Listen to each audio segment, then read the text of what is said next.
નમસ્કાર. ચાલો આજે માનવ શરીરના સૌથી શક્તિશાળી અને કહી શકાય કે સૌથી રહસ્યમય ભાગની અંદર એક સફર કરીએ. આજે આપણે આપણા અસ્તિત્વના કમાન્ડ સેન્ટર એટલે કે અગ્રમગજની અંદર ડોક્યું કરવાના છીએ. ક્યારે એવો વિચાર આવ્યો છે કે આપણા વિચારો, આપણી લાગણીઓ અને જીવનભરની જે યાદો છે તે ખરેખર આવે છે ક્યાંથી? આ એક બહુ મોટો સવાલ છે અને એનો જવાબ આપણા માથાની અંદર જ છુપાયેલી એક જટિલ રચનામાં છે. તો ચલો આ રહસ્ય પરથી પડદો ઉઠાવીએ. આ બધી જ જટિલ પ્રક્રિયાઓનું જે કેન્દ્ર છે એ છે આપણું અગ્રમગજ. અંગ્રેજીમાં જેને ફોરબ્રેન તરીકે પણ ઓળખવામાં આવે છે.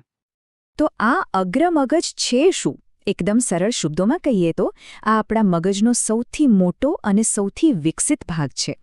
આ જે જગ્યા છે આપણો કમાન્ડ સેન્ટર, જ્યાંથી આપણી ઉચ્ચ સ્તરની વિચારસરણી, આપણા નિર્ણયો અને આપણું વ્યક્તિત્વ બધું જ આકાર લે છે. હવે આ કમાન્ડ સેન્ટર મુખ્યત્વે 3 ભાગોમાં વહેંચાયેલું છે: બૃહદ મસ્તિષ્ક, થેલેમસ અને હાઇપોથેલેમસ. આ ત્રણેય ભાગો એકદમ એક ટીમની જેમ કામ કરે છે. ચાલો આ દરેક ભાગને થોડું નજીકથી જોઈએ અને સમજીએ કે એમની ભૂમિકા શું છે. તો સૌપ્રથમ આપણે વાત કરીશું બૃહદ મસ્તિષ્કની. એને સેરેબ્રમ પણ કહેવાય છે. આ મગજનો સૌથી વિકસિત અને સૌથી મોટો હિસ્સો છે.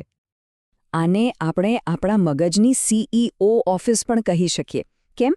કારણ કે અહીં જ બધા મોટા નિર્ણયો લેવાય છે, ભવિષ્યની યોજનાઓ બને છે અને આપણું વ્યક્તિત્વ ઘડાય છે.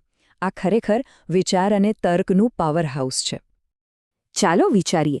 તર્ક કરવો, કંઈક યાદ રાખવું, બોલવું અને કોઈ વાત સમજવી, આ બધી જટિલ ક્રિયાઓ અહીંથી જ નિયંત્રિત થાય છે. એટલું જ નહીં, જ્યારે આપણે હાથ હલાવવાનું કે ચાલવાનું નક્કી કરીએ છીએ ને, ત્યારે એ સ્વૈચ્છિક સ્નાયુઓને આદેશ પણ આ બૃહદ મસ્તિષ્ક જ આપે છે. ચાલો હવે આગળ વધીએ અને મગજના 2 બીજા મહત્વપૂર્ણ કંટ્રોલ સેન્ટર્સને સમજીએ: થેલેમસ અને હાઇપોથેલેમસ. આ બંને બૃહદ મસ્તિષ્કની બરાબર નીચે આવેલા છે. જુઓ, આ બંને ભાગો કદમાં ભલે નાના હોય, પણ એમના કામ આપણા અસ્તિત્વ માટે ખૂબ જ જરૂરી છે. એક રીતે તે આપણા શરીર અને મગજ વચ્ચેના સંચારનો પુલ છે. ચાલો જોઈએ કે આ કામ તે કેવી રીતે કરે છે. થેલેમસને મગજનું રિલે સ્ટેશન અથવા તો મેલ રૂમ કહી શકાય. શરીરના અલગ અલગ ભાગોમાંથી આવતા સંવેદી સંદેશાઓ જેમ કે સ્પર્શ, દૃષ્ટિ કે અવાજ, એ બધું પહેલાં અહીં આવે છે.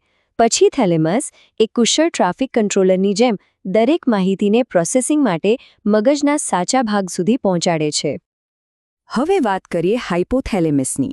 આને તો આપણા શરીરનું માસ્ટર કંટ્રોલ પેનલ જ સમજી લો.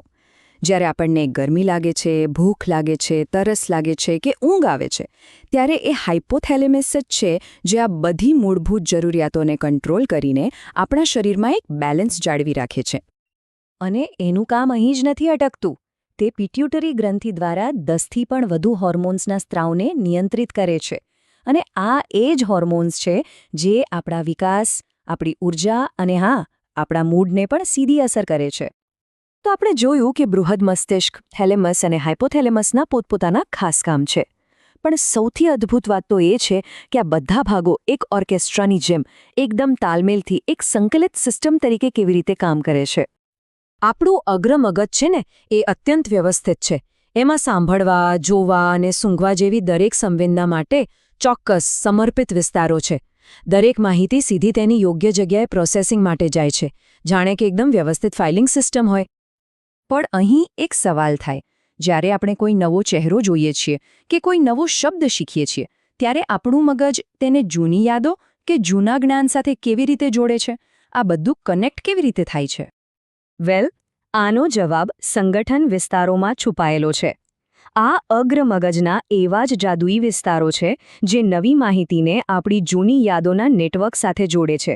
અને આ જ જટિલ પ્રક્રિયા છે જે આપણને શીખવા, તર્ક કરવા અને આ વિશાળ દુનિયાને સમજવાની ક્ષમતા આપે છે. તો આપણે જોયું કે અગ્રમગજ આપણા વિચારો, લાગણીઓ અને કાર્યોને કેવી રીતે નિયંત્રિત કરે છે. એક ખરેખર અતુલ્ય કમાન્ડ સેન્ટર. પણ આ સફર એક મોટા, વિચારતા કરી દે તેવા સવાલ સાથે પૂરી થાય છે. જો આપણું મગજ આપણા દરેક કાર્યને નિયંત્રિત કરે છે, તો પછી તેને કોણ નિયંત્રિત કરે છે?